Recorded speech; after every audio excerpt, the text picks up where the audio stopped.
Why would they talk about dead relatives after having sex? Every single time. Seriously. Is that foreplay now? Did I miss a memo? That's a reviewer quote, not the book's tagline. And it's from Savor by Tarah DeWitt, the book we are supposed to be discussing with some semblance of decorum. Decorum.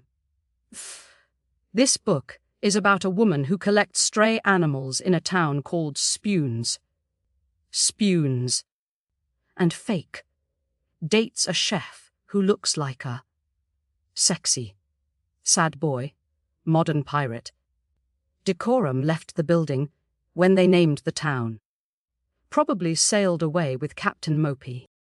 He's a grieving, burnt out Michelin chef named Fisher Lange seeking refuge watch, and she's Sage Byrd trying to win a local festival.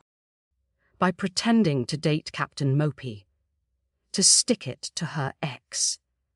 Which, let's be honest, is the most relatable thing in this entire setup. Remember when you tried to make Kevin jealous by pretending to like artisanal cheese? Disaster.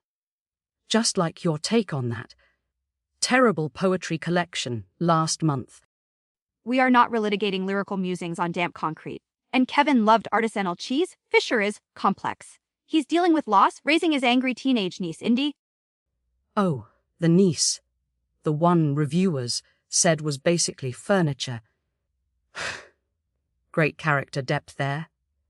No, let's talk about Fisher. Sad pirate. Does he have an eye patch? A peg leg? Does he just smell faintly of brine and existential dread? Because my neighbour Dave smells like that, and trust me, nobody's calling him a sexy pirate. Just sad. Mostly sad. It's clearly metaphorical. He's adrift, emotionally closed off. He has walls up. Walls. Or just really bad social skills. The man apparently calls the main girl Sweetheart. Like he's her grandpa offering a Werther's original. Red flag. And Sage. Oh boy, Sage. Quirky? That's code, isn't it? Code for we'll talk your ear off about her rescue, Llama's gluten intolerance, while wearing 3 different plaids. Punny shirts. Rings on every finger. She sounds exhausting. Some find her earnestness charming. She's trying to find the good, to savor the moment, which is the book's central, if somewhat heavy-handed, theme. She represents light community. She represents someone who needs fewer hobbies, and maybe a therapist who tells her not to discuss dead aunt. Mildred Post. Coitus. Honestly, the only character I have any time for is Gary the Goose. Now there's a wild card. Probably has more personality than Fisher. Did Gary talk about dead relatives after sex? I bet not. Geese have standards. Gary is a goose, though reviewers do seem oddly fixated on him. Which brings us to the central question, is this book actually any good? Because the reviews are pure whiplash. One person is gutted and reformed, crying on the subway. Reformed from what? Enjoying books with plots. Someone else said, and I quote, felt the overall feeling of bland. Another called the writing fancy and eloquent, but pretentious. And my personal favourite, no mustache. Thank God someone's tracking the important details. It speaks to the subjectivity of experience. Some connect deeply with the exploration of grief disguised as romance, finding Fisher's vulnerability and Sage's optimism compelling. They praise the emotional depth. Emotional depth or emotional quicksand. People said they had to walk away to recover. Over a rom-com. And let's talk about the spice, or lack thereof. 2.5 spice level. What even is that? Is it just intense eye contact? A particularly suggestive chopping of vegetables. Reviewers called the scenes crazy short paragraphs.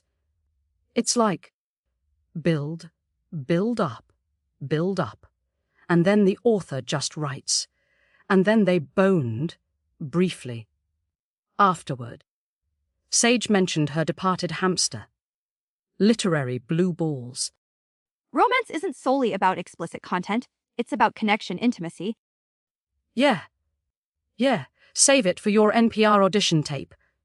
If you promise me a pirate chef, he better deliver some damn treasure.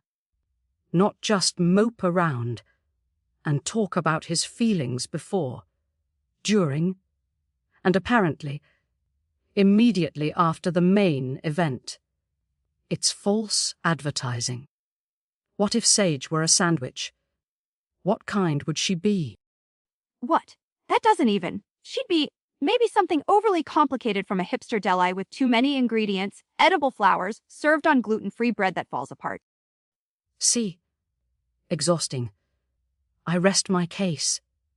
We got a fake listener email, probably fake, knowing our producer, asking, did Gary the Goose get a satisfying character arc?